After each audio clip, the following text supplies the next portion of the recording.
Hola chicos, buenas noches.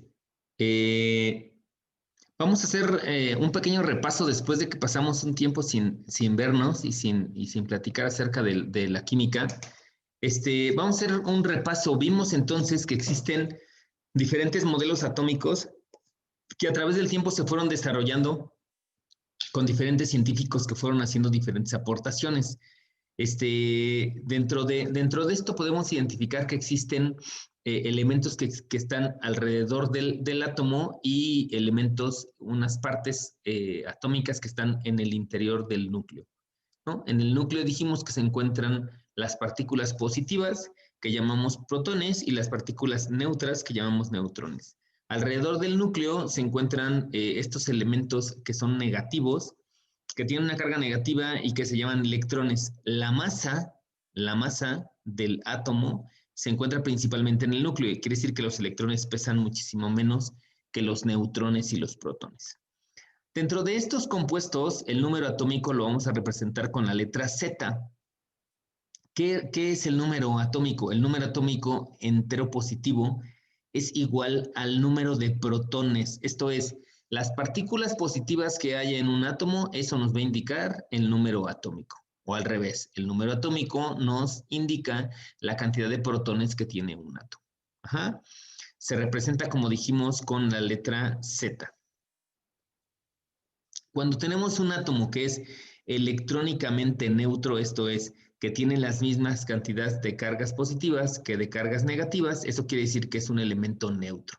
Entonces, cuando tenemos un elemento neutro y dijimos que la cantidad de protones es el número Z, entonces también ese será el número de electrones que hay en el átomo. En un elemento neutro, entonces, los protones y los electrones son exactamente la misma cantidad.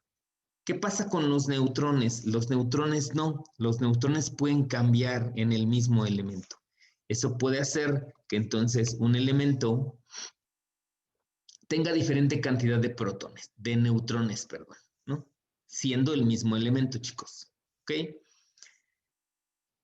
También revisamos en la clase anterior el número de masa. El número de masa es el número de protones y neutrones presentes en el núcleo de un elemento. El número de masa entonces será la suma de los neutrones más los protones. Esto es la cantidad de elementos que hay dentro del núcleo. Dijimos que en el núcleo está la mayor cantidad de masa, entonces el número de masa será la cantidad de neutrones más protones que hay en el átomo. Y el número de masa se resuelve sumando los protones más los neutrones. Si nosotros queremos calcular los neutrones, entonces simplemente restamos al número de masa la cantidad de protones que nosotros tengamos. Es una diferencia muy simple. ¿Cómo lo representamos? Dijimos que entonces un elemento, el elemento X, por ponerle un número a cualquiera de los elementos que tenemos en la tabla periódica, no olviden que ya a partir de ahora necesitamos para nuestra clase que todos tengan una tabla periódica de los elementos. La representación de los elementos entonces se hace de esta manera. Ponemos el valor de X, el símbolo del elemento y del superíndice izquierdo ponemos el número de masa y en el subíndice del lado izquierdo ponemos el número atómico. Y esta es la manera que nosotros podemos identificar de qué elemento nos están hablando. Dijimos entonces que hay unos compuestos que son el mismo elemento, tienen la misma cantidad de protones y de electrones, pero cambian su cantidad de neutrones. Eso no hace que se conviertan en otro elemento, simplemente son el mismo elemento con diferente cantidad de neutrones. Eso hace que el número de masa cambie. Dijimos que el número de masa son los elementos que existen dentro del núcleo. Entonces, si nosotros modificamos los neutrones, el número de masa cambia, se modifica, ¿ok? Y muchos elementos tienen isótopos y modifican su masa, obviamente, porque pues tienen más o menos neutrones, entonces modifican su masa y eso hace que tengan unas propiedades un poquito diferentes unas de otras, ¿no? Excepto el hidrógeno, perdón, sus isótopos cambian de nombre cuando tiene un neutrón solamente se llama hidrógeno, cuando tiene 2 neutrones se llama deuterio y cuando tiene 3 neutrones se llama tritio. De ahí casi todos los elementos, aunque sean el mismo isótopo, aunque modifique el número de isótopo, la única manera que los vamos a representar es con el número de masa. Por ejemplo, el uranio 235 y el uranio 238 son 2 isótopos diferentes, pero no cambian de nombre. Simplemente los nombramos de acuerdo al número de masa. ¿Qué es el número de masa? Dijimos, una vez más, la cantidad de protones más la cantidad de los neutrones. Si se modifica la cantidad de neutrones, entonces tenemos un isótopo. Ajá. Un isótopo que tiene diferentes características, ¿no? Las propiedades químicas de un elemento están determinadas principalmente por los protones y los electrones de sus átomos. Los neutrones no participan en el cambio, en cambios químicos y condiciones normales. En consecuencia, los isótopos del mismo elemento tienen un comportamiento químico semejante, forman el mismo tipo de compuestos, ¿no? Algunos ejemplos, perdón,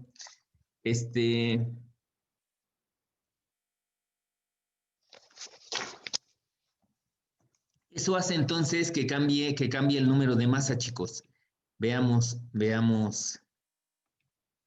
en esta pantalla. Si nosotros tenemos el oxígeno, por ejemplo, el oxígeno tiene 16 protones. Ajá. Quiere decir que su masa, cuando tiene 16 neutrones, tiene una masa de 15.9949.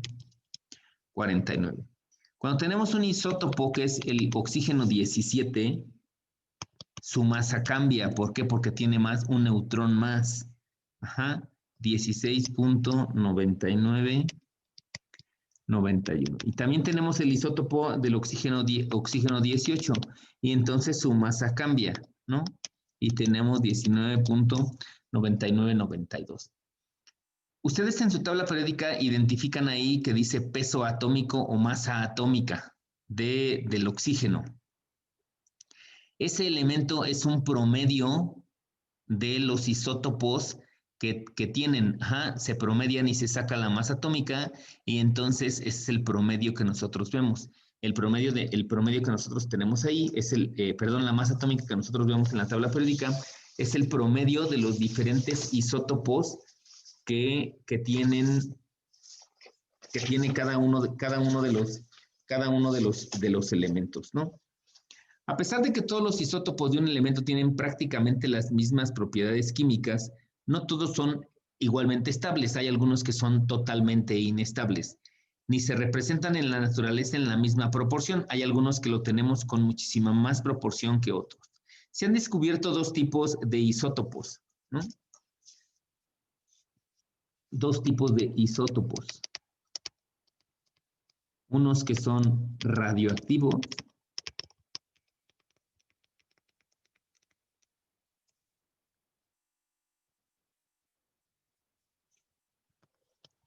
y otros que son no radioactivos.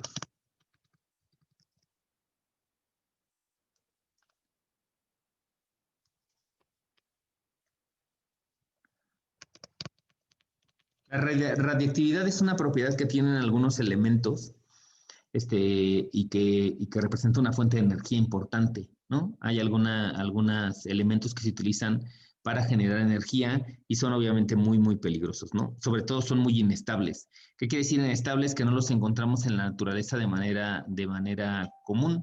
Se tiene que hacer un proceso para poder encontrar este elemento, estos isótopos, ¿no? Son muy inestables, ¿no?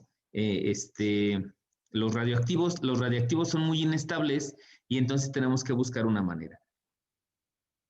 La mayor parte de los elementos tienen varios isótopos, así por ejemplo el silicio se utiliza en los chips para computadoras o en sus teléfonos hay muchísimo silicio y se presentan como una mezcla natural de isótopos diferentes, ¿no? El isótopo silicio 28, el silicio 29, el silicio el silicio 30, ¿no? Entonces, normalmente nosotros a veces no, un solo elemento, dentro del mismo elemento existen diferentes isótopos y los podemos encontrar de manera combinada, y que es como a lo mejor nosotros identificamos, por ejemplo, el silicio, cuando en realidad es una combinación de diferentes isótopos. ¿Qué quiere decir diferentes isótopos? Que son diferentes átomos del mismo elemento que están combinados entre sí, ¿no?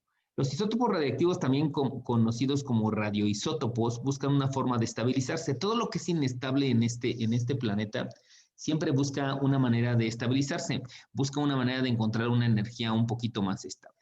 Y para lograrlo, emiten diferentes tipos de radiación conocidos y sufren cambios nucleares convirtiéndose en otro tipo de átomos que son isótopos más estables. Los isótopos radioactivos generan diferente energía para poder estabilizarse. Imagínense que ustedes tienen muchísima energía en algo, cuando de repente ustedes tienen mucha energía, lo que busca su cuerpo es estabilizarse. ¿Qué pasa? Que cuando de repente alguien toca a alguien, se descarga y dice, ay, me diste toques, ¿no? Porque el cuerpo lo que busca es estabilizarse. Entonces, si tú tienes una carga excesiva de electrones, lo que busca el cuerpo es despojarse de esos electrones para mantener otra vez el equilibrio. Ajá.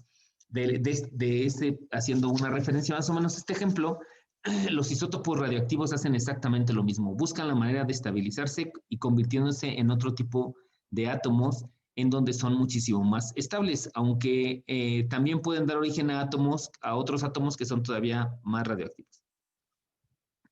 Perdón, por ejemplo, el radio 226 se descompone y emite radiaciones alfa, que son partículas de helio, y un isótopo de radón 222 de diferentes maneras, ¿no?